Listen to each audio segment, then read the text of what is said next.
Hello everyone. आज एक बार फिर से आपके सामने अर्थशास्त्र का एक महत्वपूर्ण टॉपिक लेकर आया हूँ। आज का टॉपिक है उत्पादन संभावना वक्र। सबसे पहले इसकी परिभाषा जानते हैं। दो वस्तुओं के विभिन्न संयोगों का वह बिंदुपथ जिन्हें दी गई स्थिर तकनीक पर दिए गए संसाधनों के पूर्ण एवं कुशलतम प्रयोग करके उत्पादित किया जाता है। अर्थात यहाँ पर हम दो वस्तुओं का उत्पादन कर रहे हैं और उन दो वस्तुओं का उत्पादन हम विभिन्न संयोगों के आधार पर कर रहे हैं, यानी उनका हम अलग अलग संयोग बना रहे हैं। कभी एक वस्तु का उत्पादन ज़्यादा कर रहे हैं तो कभी दूसरी वस्तु का। तो जब एक वस्तु का उत्पादन अधिक होगा तो दूसरे का थोड़ा कम होगा। तो इस प्रकार से अलग अलग संयोग बन जाते हैं उत्पादन के उन दोनों वस्तुओं के।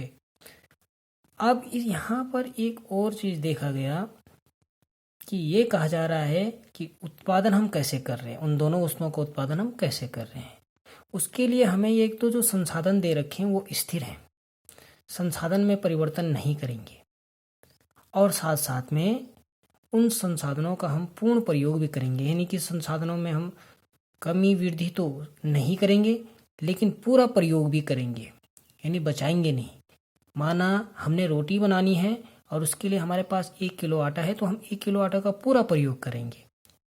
संसाधनों का पूर्ण और कुशलतम प्रयोग करना है। और उत्पादन करने का जो टेक्निक है हमारे पास वो भी स्थिर है, उसमें भी परिवर्तन नहीं करना है। यानी मान लीजिए हम रोटी बना रहे हैं तो उसको बनाने का जो तरीका है हमारे पास, हम सपोज चकले बेलन से बना रहे हैं तो उसी से बनाना है। ये नहीं कि वहाँ पर हम फिर मशीन का प्रयोग कर लें। तो इस तरीके से उत्पादन की जो तकनीक है उसको भी स्थिर माना जाता है। तो हम सरल सी बात है, दो वस्तुओं का उत्पादन कर रहे हैं और उत्पादन के हम वो विभिन्न संयोग दिखा रहे हैं। उत्पादन हम कैसे कर रहे हैं? स्थिर तकनीक पर और संसाधनों के पूर्ण प्रयोग करके। तो दो वस्तुओं के विभिन्न संयोगों का वह बिंदुपथ जिन्हें दी गई स्थिर तकनीक पर दिए गए संसाधनों के पूर्ण एवं कुशलतम प्रयोग करके उत्पादित किया जाता है। तो जब हम बिंदुपथ कह रहे हैं तो इसे हम रेखा चित्र की सहायता से जब समझेंगे तो हमें तब समझने में आसानी होगी। तो इसका रेखा चित्र समझने से पहले हम ये देखते हैं कि पीपीसी की मान्यताएं क्या क्या हैं, उत्पादन संभावना वक्र की मान्यताएं कौन कौन सी हैं। उत्पादन संभावना वक्र 4 मान्यताओं पर आधारित है। पहला कि यहाँ पर हम केवल 2 वस्तुओं का उत्पादन करते हैं, ये माइक्रो इकोनॉमिक्स है। यहाँ पर माइक्रो इकोनॉमिक्स की एक और विशेषता आपको बता दूं कि माइक्रो इकोनॉमिक्स की विशेषता होती है कि अन्य बातें समान रहे पर यह काम करता है। अन्य बातें समान रहे तो कुछ बातों को हम समान मान लेते हैं, स्थिर मान लेते हैं, उन्हीं को हम मान्यताएं कहते हैं। एक प्रकार से वो सीमाएं हैं। यानी पीपीसी वक्र तब बनेगा जब हम केवल 2 वस्तुओं का उत्पादन करेंगे। अगर 3 वस्तुओं का उत्पादन करेंगे तो पीपीसी वक्र बनाना हमारे लिए जटिल हो जाएगा। तो इस तरीके से हम यहाँ पर ये मानते हैं कि केवल 2 वस्तुओं का उत्पादन किया जा रहा है, केवल 2 वस्तुओं का उत्पादन। और दूसरा हम ये मान के चलते हैं कि यहाँ पर जिन 2 वस्तुओं का हम उत्पादन कर रहे हैं उनके विभिन्न संयोगों को हम दर्शाते हैं। उत्पादन के विभिन्न संयोग, दोनों वस्तुओं के उत्पादन के विभिन्न संयोग, यानी हम ये मान के चलते हैं कि हम दोनों वस्तुओं के उत्पादन में उसमें कमी या वृद्धि कर सकते हैं। एक वस्तु का उत्पादन बढ़ा सकते हैं तो दूसरे का घटा सकते हैं। और तीसरी चीज जो बहुत ही इंपॉर्टेंट है वो है स्थिर तकनीक। यानी कि काम करने का जो हमारा टेक्निक है, उत्पादन करने का जो हमारा टेक्निक है, उसमें कोई परिवर्तन नहीं करना है। जैसे सड़क बनाने के लिए हमें या तो हम श्रमिकों को लगा करके, गैंती, फावड़ा के इत्यादि साधनों के द्वारा हम उसका उत्पादन कर सकते हैं, यानी कि सड़क बना सकते हैं, या फिर हम मशीन का प्रयोग करके, जेसीबी का प्रयोग करके सड़क बना सकते हैं। तो हम किसका प्रयोग करें? अगर जिस साधन का या जिस तकनीक का हम प्रयोग कर रहे हैं उसको हमने यहाँ पर स्थिर मानना है। अगर हम जेसीबी का प्रयोग करें तो जेसीबी के ही द्वारा सड़क का निर्माण करना है। अगर हम श्रमिकों को लगाकर उत्पादन कर रहे हैं, उस सड़क का निर्माण कर रहे हैं, तो हमने उसमें परिवर्तन नहीं करना है, उसी को लगाना। ये नहीं कि कभी जेसीबी का प्रयोग, कभी श्रमिकों का प्रयोग। और तीसरा, जो हमारे पास उत्पादन के जो साधन हैं, उन संसाधनों का हमें पूर्ण प्रयोग करना है। वो साधन भी हमारे पास स्थिर हैं। अगर हमें उत्पादन करने के लिए, मान लीजिए हमारे पास 100 रुपये है, तो उस 100 रुपये का 110 रुपये नहीं करना है, या 100 रुपये का 90 रुपये नहीं करना है। 100 रुपये है तो उसका पूर्ण प्रयोग करना है, 100 का 100 खर्च करना है। संसाधनों का पूर्ण और कुशलतम प्रयोग करना है। पूर्ण प्रयोग भी करना है और कुशलतम प्रयोग भी करना है। कुशलतम प्रयोग का अर्थ हुआ कि अधिक से अधिक उत्पादन करना। कुशलतम प्रयोग कैसे होता है? कुशलता प्रयोग प्रशिक्षण के द्वारा होता है। अधिक से अधिक प्रशिक्षण देकर, और जो हमारे श्रमिक हैं उनका अच्छा स्वास्थ्य बना करके, उन्हें प्रवसन की सुविधा दे करके, उन्हें शिक्षा की सुविधा दे करके, जिसको हम मानव पूंजी निर्माण कहते थे, कक्षा 11 में हमने पढ़ा था। तो जो हमारे संसाधन हैं उनका हमने कुशलतम प्रयोग करना है। तो इन 4 मान्यताओं पर ही उत्पादन संभावना वक्र की परिकल्पना की जाती है। अब हम उत्पादन संभावना वक्र को एक तालिका द्वारा समझेंगे। ये सामने आपका उत्पादन संभावना वक्र की हमने पहले तालिका बना रखी है। इस तालिका को हम समझेंगे। इसमें हमने 2 वस्तुएं ले रखी हैं। ये एक एक्स वस्तु, जिसे आप गेहूं मान सकते हैं, और दूसरी वाई वस्तु जो कि मटर है। हम इन 2 वस्तुओं का उत्पादन कर रहे हैं, और इन 2 वस्तुओं के उत्पादन की हमारे पास विभिन्न संभावनाएं हैं। A, B, C, D, E, F, ये संभावनाएं हमारे पास हैं। यदि हम अपने जो हमारे पास जो साधन हैं, उन संसाधनों का हम पूरा का पूरा प्रयोग मटर उत्पादन पर लगा देते हैं, तो गेहूं का उत्पादन तब 0 होगा और मटर का उत्पादन 15 होगा। तो हमारे पास जो पहला संयोग है वो है 0-15, यानी कि हम पूरे साधनों का प्रयोग करके इस पहले संयोग को प्राप्त कर सकते हैं। और इस संयोग को हमने A नाम दिया है। ये पहला संयोग हमारा है 0-15, जो ये दिखाता है कि हमने अपने सारे साधनों को मटर उत्पादन पर ही लगाया है, गेहूं का उत्पादन हम यहाँ पर नहीं कर रहे हैं। अब एक और संयोग देखते हैं। एक और संयोग हमारे पास B संयोग। इस संयोग में हम क्या कर रहे हैं कि हम गेहूं का भी 1 इकाई का उत्पादन कर रहे हैं, थोड़ा सा गेहूं का उत्पादन भी कर रहे हैं। तो भाई जब हम गेहूं का उत्पादन कर रहे हैं, तो जो हमारे पास जो संसाधन हैं जिन्हें हमने मटर पर लगाया था, उसमें से कुछ को हम गेहूं उत्पादन पर लगाएंगे। तो उन साधनों को हम मटर उत्पादन से हटा करके गेहूं के उत्पादन पर जब ले आएंगे, तो गेहूं का उत्पादन हो रहा है 1। अब क्योंकि साधन हमने मटर से हटाकर गेहूं पर लगा दिए, तो इसलिए मटर का उत्पादन घट के 14 हो जाएगा। इसी प्रकार जैसे जैसे हम गेहूं का उत्पादन बढ़ाते जाएंगे, 2 से 3, 3 से 4, 4 से 5 कर रहे हैं, तो हम क्या कर रहे हैं, अपने संसाधनों को मटर उत्पादन से हटा करके गेहूं उत्पादन पर लगा रहे हैं। तो इसलिए मटर का उत्पादन वैसे वैसे कम होता जाएगा। गेहूं का उत्पादन जैसे जैसे बढ़ाएंगे, मटर का उत्पादन वैसे वैसे कम होता जा रहा है। 14, 12, 9, 5 और 0। ये जो हमारे पास संयोग बने 0-15, 1, 14, 2, 12, 3, 9, 4, 5, 5, 0, इनके द्वारा, इन संयोगों को अगर हम ग्राफ पेपर पर बनाएंगे, तो हमारे पास जो कर्व प्राप्त होगा, जो वक्र हमारे पास प्राप्त होगा, उस वक्र को ही हम उत्पादन संभावना वक्र कहते हैं। तो चलो उत्पादन संभावना वक्र को देखते हैं। अब आपके समक्ष एक ग्राफ है।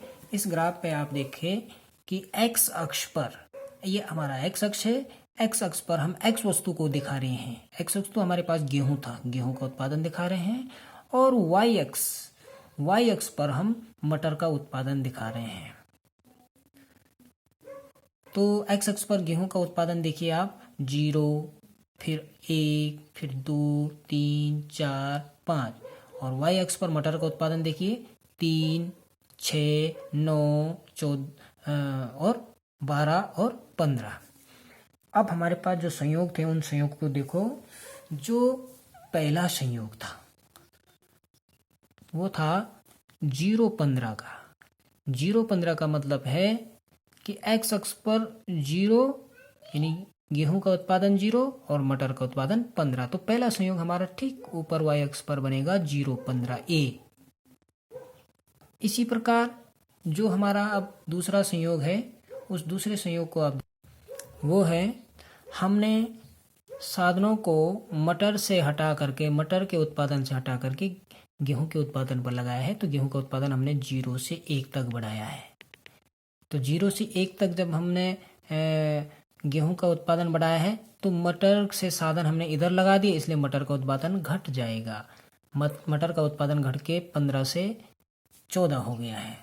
मटर का उत्पादन घट करके 15 से 14 हो गया है और गेहूं का उत्पादन 0 से 1 बढ़ गया है। तो जो संयोग हमारे पास बना वो संयोग आप देखिए, वो संयोग बन रहा है आपका 1-14। तो ये बना कहाँ पर? बी बिंदु पर। 1-14 ये आपका दूसरा संयोग। इसी प्रकार जब हम तीसरा संयोग देखेंगे तो यहाँ पर हम क्या देख रहे हैं कि हम अब गेहूं का उत्पादन और बढ़ा देते हैं। गेहूं का उत्पादन हमने कर दिया है 2, 1 से लेकर कहाँ पहुंच गए हम? 2 पर। जब गेहूं का उत्पादन 2 करेंगे तो फिर मटर उत्पादन पे जो साधन लगा रखे हैं उनमें से कुछ साधन हम इधर बढ़ा देंगे, तो मटर का उत्पादन और गिर जाएगा। मटर का उत्पादन गिर के 14 से गिर करके अब कहाँ पहुंच गया है? 12 पर। तो हमारा ठीक जो संयोग बन रहा है तीसरा, वो कहाँ पर बन रहा है? 12 के ठीक आगे और 2 के ठीक ऊपर, यानी कि सी बिंदु पर। 2-12 2-12 का ये अगला आपके पास संयोग बना है। अब एक और संयोग है हमारे पास, अगला संयोग, जिसमें कि हम गेहूं का उत्पादन और बढ़ा देते हैं, 3 तक बढ़ा दिया तो मटर का उत्पादन और गिर जाएगा। 12 से गिर करके कहाँ पहुंच गया? 9 पर। तो 9 के ठीक आगे और 3 के ठीक ऊपर डी बिंदु हमें मिलता है। 3-9 का यह संयोग बना। इसी प्रकार से एक अगर उत्पादन हम और बढ़ाएंगे तो एक अगला संयोग हमारे पास 4-5 का आएगा, जिसमें कि हमने एक और गेहूं का उत्पादन बढ़ाया और मटर का उत्पादन और कम हो गया, 9 से गिर करके 5 पे पहुंच गया, तो ई बिंदु हमें प्राप्त हुआ। इसी प्रकार ये जो अंतिम बिंदु है, अंतिम बिंदु ये दिखा रहा है कि गेहूं की हमने एक और इकाई का उत्पादन बढ़ाया है, गेहूं का उत्पादन हो गया अब 5, तो मटर का उत्पादन हो गया अब 0। जो ये दिखा रहा है कि हमने उत्पादन के अपने समस्त संसाधनों को केवल गेहूं के उत्पादन पर लगा दिया है, तो मटर के उत्पादन के लिए कोई साधन नहीं बचा, इसलिए मटर का उत्पादन हुआ 0 और गेहूं का उत्पादन 5। अब आपके पास ये एक रेखा प्राप्त हो रही है जो ए से B C D E F तक पहुंचती है। इस कर्व को हम पीपीसी कहते हैं, प्रोडक्शन पॉसिबिलिटी कर्व कहते हैं। प्रोडक्शन पॉसिबिलिटी कर्व, ये कर्व है। तो आप समझ चुके हैं इस कर्व में क्या दिखाया जा रहा है?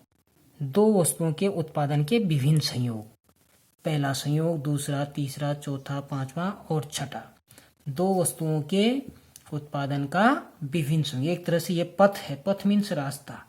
तो 2 वस्तुओं के विभिन्न संयोगों का वह बिंदु पथ, इस बिंदु पथ को ही हम उत्पादन संभावना वक्र कह रहे हैं।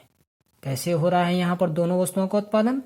तकनीक में कोई परिवर्तन नहीं कर रहे हैं, उत्पादन करने का जो तरीका है उसमें हम कोई बदलाव नहीं कर रहे हैं, यानी कि दी हुई स्थिर तकनीक पर जो हमारे पास संसाधन है।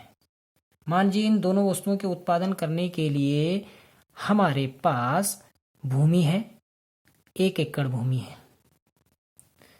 तो उस भूमि को ही हम स्थिर साधन बोलेंगे। 1 एकड़ भूमि, 1 एकड़ भूमि में अगर गेहूं का उत्पादन बिल्कुल नहीं कर रहे हैं तो मटर का उत्पादन वहां पर अधिकतम 15 हो रहा है, 15 इकाई ये दिखा रहा है। अगर उसी भूमि में थोड़ा सा हम गेहूं का उत्पादन भी करते हैं तो जहां पर हम गेहूं का उत्पादन करेंगे वहां पर मटर नहीं बोएंगे, फिर तो मटर के लिए मटर का उत्पादन, मटर को उस खेत में नहीं बोएंगे, वहां पर थोड़ी सी जगह में नहीं बोएंगे तो वहां पर मटर का उत्पादन नहीं होगा, तो मटर का उत्पादन गिर जाएगा। इस प्रकार से उस पूरी 1 एकड़ भूमि का हम प्रयोग कर रहे हैं। अगर हम जैसे जैसे उस भूमि में गेहूं का उत्पादन बढ़ाते जाएंगे तो मटर के उत्पादन के लिए जगह कम बचेगी, तो मटर का उत्पादन उतना उतना कम होता जाएगा। यानी जो हमारे पास साधन है उस साधन का हम पूर्ण प्रयोग कर रहे हैं और कुशलतम प्रयोग कर रहे हैं। तो इस प्रकार से उत्पादन संभावना वक्र किसे कहते हैं? 2 वस्तुओं के विभिन्न संयोगों का वह बिंदु पथ जिन्हें दी गई स्थिर तकनीक पर दिए गए संसाधनों के पूर्ण एवं कुशलतम प्रयोग करके उत्पादित किया जाता है। अब हम देखेंगे कि पीपीसी वक्र की क्या क्या विशेषताएं होती हैं। पीपीसी वक्र की 2 विशेषताएं होती हैं। एक तो यह मूल बिंदु के प्रति नतोदर होता है और दूसरा यह बाएं से दाएं नीचे की ओर गिरता है। बाएं से दाएं नीचे की ओर गिरता है। तो सबसे पहले हम इसी विशेषता के बारे में बात कर लेते हैं कि पीपीसी वक्र बाएं से दाएं नीचे की ओर क्यों गिरता है। तो जैसा कि आप चित्र में देख रहे हैं कि हमारा जो पीपीसी वक्र है इस बाएं साइड से दाएं साइड नीचे की ओर गिर रहा है। इसका मुख्य कारण क्या है कि जैसे जैसे हम एक वस्तु के उत्पादन में वृद्धि करेंगे वैसे वैसे दूसरी वस्तु के उत्पादन में कमी होती जाती है। इसीलिए बाएं से दाएं नीचे की ओर गिरता है। एक वस्तु के उत्पादन में वृद्धि करेंगे तो साधनों को जो पहली वस्तु है उसके उत्पादन से हटा करके दूसरी वस्तु के उत्पादन में लगाना पड़ेगा। इसीलिए उस पहली वस्तु का उत्पादन गिरता जाता है और दूसरी वस्तु का उत्पादन बढ़ता जाता है। एक वस्तु का उत्पादन बढ़ाने से दूसरी वस्तु का उत्पादन गिरता है, इसीलिए यह वक्र बाएं से दाएं नीचे की ओर गिरता है। यह था इसका पहला कारण कि पहली विशेषता कि पीपीसी वक्र की विशेषता कि वो बाएं से दाएं नीचे की ओर गिरता है, और उसका कारण आपको बता दिया गया है कि उसका क्यों गिरता है वो ऐसे बाएं से दाएं नीचे की ओर। क्योंकि एक वस्तु के उत्पादन में जैसे जैसे वृद्धि करेंगे तो दूसरी वस्तु के उत्पादन वैसे वैसे कम होता जाएगा, क्योंकि साधनों को उस वस्तु के उत्पादन से हटा करके दूसरी वस्तु के उत्पादन पर लगा दिया जाता है। दूसरा कि यह पीपीसी वक्र मूल बिंदु के प्रति नतोदर होता है। मूल बिंदु के प्रति इसका ढाल होता है, नतोदर होता है, झुकाव इसके मूल बिंदु की तरफ होता है। इसका क्या कारण है? इसका मुख्य कारण है सीमांत अवसर लागत में लगातार वृद्धि होना। सीमांत अवसर लागत में लगातार वृद्धि होना। आप अवसर लागत के बारे में जानते हैं कि अवसर लागत किसे कहते हैं? एक वस्तु के उत्पादन करने पर दूसरे वस्तु के उत्पादन में जो कमी होती है, एक वस्तु के उत्पादन करने पर दूसरे वस्तु के उत्पादन में जो कमी होती है, यानी वो कमी क्या हो रही है कि उस वस्तु को दूसरी वस्तु को हमें त्याग करना, पहली वस्तु के उत्पादन करने के लिए दूसरी वस्तु का हमें त्याग करना पड़ता है। उसको हमने अवसर लागत कहा था, या हम उसको दूसरे शब्दों में हमने ये कहा था कि जो सर्वश्रेष्ठ प्रयोग करते, सर्वश्रेष्ठ प्रयोग का मतलब एक द्वितीय सर्वश्रेष्ठ अवसर का जब हम चयन करते हैं तो उससे जो पहले वाला सर्वश्रेष्ठ अवसर होता है उसका हम त्याग करते हैं, उसी को हमने अवसर लागत कहा था। और सीमांत अवसर लागत भी उसी से संबंधित। इसकी परिभाषा इस तरह से है कि एक वस्तु की एक अतिरिक्त इकाई के उत्पादन हेतु दूसरी वस्तु की त्यागी गई मात्रा को या त्यागी गई इकाइयों को पहली वस्तु की सीमांत अवसर लागत कहते हैं। या ऐसे कह लो कि एक वस्तु की एक अतिरिक्त इकाई के उत्पादन हेतु दूसरे वस्तु की त्यागी गई इकाइयां पहली वस्तु की सीमांत अवसर लागत कहलाती है या MOC कहलाती है, मार्जिनल अपॉर्चुनिटी कॉस्ट कहलाती है। जो हमारा PPC वक्र है, इसका झुकाव आप देख रहे हैं, ये कर्व मूल बिंदु के प्रति नतोदर हो रहा है, उसका झुकाव मूल बिंदु की तरफ आ रहा है। उन्नतोदर इस तरह से होता है, उन्नतोदर नहीं हो रहा है, नतोदर होता है, पास आ रहा है मूल बिंदु के पास। तो इसका मुख्य कारण क्या है कि यहाँ पर जो वस्तु है उसकी सीमांत अवसर लागत में लगातार वृद्धि हो रही है। यानी जैसे हमने पहले गेहूं का एक इकाई का उत्पादन बढ़ाया था, तो इसके लिए जो दूसरी वस्तु के जो उत्पादन था, यानी कि मटर का जो उत्पादन था, उसमें एक इकाई की कमी हुई थी, 15 से वो 14 हुआ था। अगली एक और इकाई बढ़ाने पर जो उत्पादन में जो कमी आई, दूसरे वाली वस्तु के उत्पादन में जो कमी आई, वो पहले तो एक की आई थी, 15 से 14 हुआ था, अब 14 से 12 हो गया, यानी कि 2 की कमी आ गई। एक इकाई उत्पादन, किसी वस्तु की एक अतिरिक्त इकाई के उत्पादन के लिए दूसरी वस्तु की त्यागी गई मात्रा को सीमांत अवसर लागत कहते हैं। तो पहली इकाई की सीमांत अवसर लागत कितनी थी? पहले की सीमांत अवसर लागत है 1, इस पहली इकाई की। दूसरी की कितनी आई? दूसरी यहाँ पर भी एक इकाई की वृद्धि करी, अब 1 से 2 किया, तो यहाँ पर कितने की कमी आई? अब 14 से 12 हो गया, कितनी कमी आई? 2। यहाँ पर सीमांत अवसर लागत कितनी हो रही है? 2। इसके बाद फिर एक और इकाई बढ़ाई हमने, तो एक और इकाई बढ़ाने पर सीमांत अवसर लागत कितना हुआ? अब 12 से कितना हो गया? ये 9 हो गया, कितने की कमी आ गई? 3 की। और इसके बाद एक और अतिरिक्त इकाई का उत्पादन हमने किया, यहाँ पर 3 से 4 किया, तो अब कितने की कमी आ गई? 9 से सीधा हम कहाँ पहुंचे? 5 पर। कितने की कमी आई? 4 की।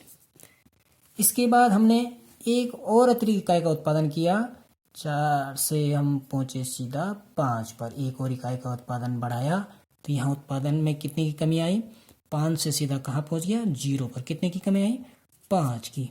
तो जो आपके पास MOC था, उसमें लगातार क्या हो रही है? वृद्धि। सीमांत अपॉर्चुनिटी कॉस्ट में लगातार वृद्धि हो रही है। कितने की वृद्धि हो रही है? पहले था 1, फिर हुआ 2, फिर हुआ 3, फिर हुआ 4, फिर हुआ 5।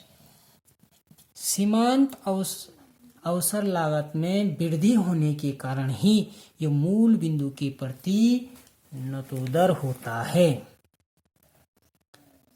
अब इसको आप इस ढंग से भी समझ सकते हैं कि हम पहले की अपेक्षा अधिक मात्रा का त्याग क्यों कर रहे हैं, पहले की अपेक्षा ज़्यादा मात्रा का सीमांत रूपांतरण की दर भी इसे कहते हैं। और सीमांत रूपांतरण की दर में लगातार क्या हो रही है? वृद्धि हो रही है। ये वृद्धि क्यों हो रही है? रूपांतरण मतलब हम मटर की बजाय गेहूं को जो हमारा खेत है, जो भूमि है हमारे पास, उसको हम मटर की बजाय गेहूं में तब्दील कर रहे हैं, गेहूं में रूपांतरित कर रहे हैं। तो जब हम ये रूपांतरण कर रहा है, इस रूपांतरण की दर है, उस दर में लगातार वृद्धि हो रही है। देखो, 1 का 2, 2 का 3, 3 का 4, 4 का 5, और इस तरह से वृद्धि होती जा रही है। ऐसा क्यों होता है? जैसे जैसे हम गेहूं को बढ़ाते जाएंगे, यानी इस वस्तु को बढ़ाते जाएंगे, तो इस वस्तु यानी कि मटर का महत्व भी हमारे लिए लगातार बढ़ता जाएगा। पहले तो मटर हमारे पास बहुत अधिक था, गेहूं हमारे पास था नहीं, इसलिए शुरुआत में तो जैसे हमने गेहूं बढ़ाया तो मटर का कम महत्व था, इसलिए मटर को हमने ज़्यादा एक के बजाय एक का उत्पादन किया। उसके बाद अब हमने गेहूं का उत्पादन और बढ़ाना चाहा तो मटर के उत्पादन में ज़्यादा की कमी आ गई। फिर उसके बाद ये और बढ़ाया तो मटर के उत्पादन और कमी आ गई है। फिर और बढ़ाया इसको तो मटर के उत्पादन में और ज़्यादा, पहले की अपेक्षा ज़्यादा कमियाँ आ रही हैं। आप कह सकते हैं सीमांत अवसर लागत में लगातार वृद्धि होने के कारण हमारा पीपीसी मूल बिंदु के प्रति नतोदर होता है। आज के लिए इतना ही। Thank you very much.